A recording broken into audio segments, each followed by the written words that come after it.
Naidu to this discussion about clinical hypnotherapy and its actual scope. Talking about myself, I am, as you already introduced, I am Rahjiv Naidu. I am a homeopathic doctor by profession, practicing for the last 21 years. As I went about going about practicing homeopathy, I took on various other topics to understand what mind is and how does it work and how it integrates in the work that we are doing, that is about homeopathy. And I came across counseling and health psychology. Having done my counseling and health psychology, I did various other courses in neuro-linguistic programming, and then getting into body experiencing, that is somatic experiencing, and also understanding the basics of Tai Chi and Tao and the various meditative principles, and then entering into hypnotherapy. And what I found that all this got integrated into the clinical hypnotherapy work. The intention was how to give the best possible therapy or treatment to the client who comes in, such that the client lives a fuller life, a life which is complete in itself, and the person is able to achieve what he or she really wants to achieve in their lives. And that's what I found that we are all lacking in. And then if it is not fulfilled, then we start suffering from kind of a sense of lack or insecurity of it, and then leads to various kind of diseases. And this is where hypnotherapy came into play, because till I was doing this cognitive work and counseling work, I found that, okay, I could go to a particular level, but if at all I was wanting to go after a particular point, there was a resistance coming in, or I couldn't transcend that or move ahead. The client was also finding it difficult. And what happens with hypnotherapy is that it helps me go into that space which even the client is not aware, and that is the subconscious space.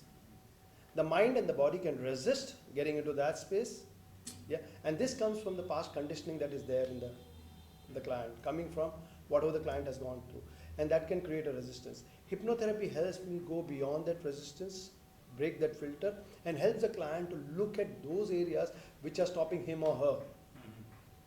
Which are not even in his awareness. Which is not even in his awareness, because it's completely subconscious, but it's shown up in display itself in behaviors. Yeah, and we know all this, that there are patterns we have, habits that we have, and there are certain patterns, there are certain habits, or moreover there are many habits, there are many patterns which are actually stopping us from achieving what we want. Yeah, and it can be also self-sabotaging. So there are so many of us who want to achieve a lot, and we have been told that we have the potential. I know it that I have the potential, but still we are not able to achieve it. And that's where hypnotherapy comes into play. It helps the person, helps me get into the person's space, breaking the resistance very easily, because we are working at a subconscious level. So the conscious resistance or the resistance from the mind is not there. Like a landmark case that would like to talk about, Rajiv, at this point? Yeah, I could talk about, since I'm talking about, I can talk about clinical cases, I can talk about psychological cases. Sure. So one of the clinical cases which we find as incurable is endometriosis, yeah, which is a disorder in the of females, and it's an incurable disease, and even after a lot of medication, the person was not able to heal herself, and this all started after her first pregnancy.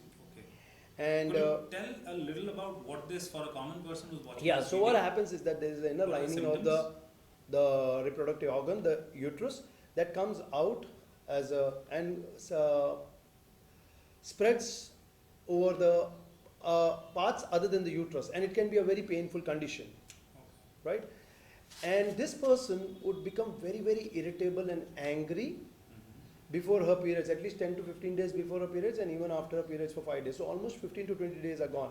And she was a director, film director, and she just couldn't function on those 3-4 days when she had her periods, because it used to be excruciatingly painful. And in that period, she would take at least 3 to 4 painkillers per day for the next 3-4 days.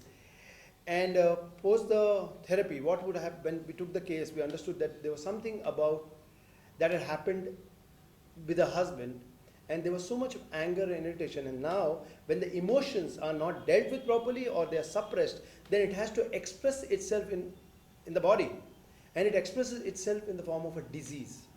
This disease can be a psychological disorder, or it can be a physical disorder or pathological disorder, right? It can be showing up as a disease, or it can just be a functional disease, or it can be a full-blown pathological disorder. In this case, it showed up as pathological disorder. And now when we were working on that, we actually got into what we call as what happened in our childhood, what happened with the parents, and there could be, we could see that there was a lot of issues that were there. Yeah, but the last straw on the camel's back was the problem during her marriage.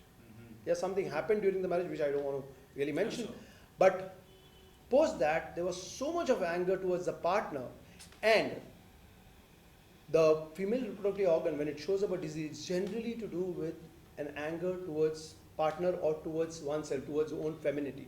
So that is how it expresses itself. So in this case, it was the husband, and this showed up itself as this incurable disease, which continued for a long time.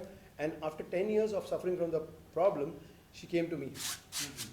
And at that point, we worked on the childhood issues. At the same time, we did get into the subconscious and worked on what we call as a past life regression therapies.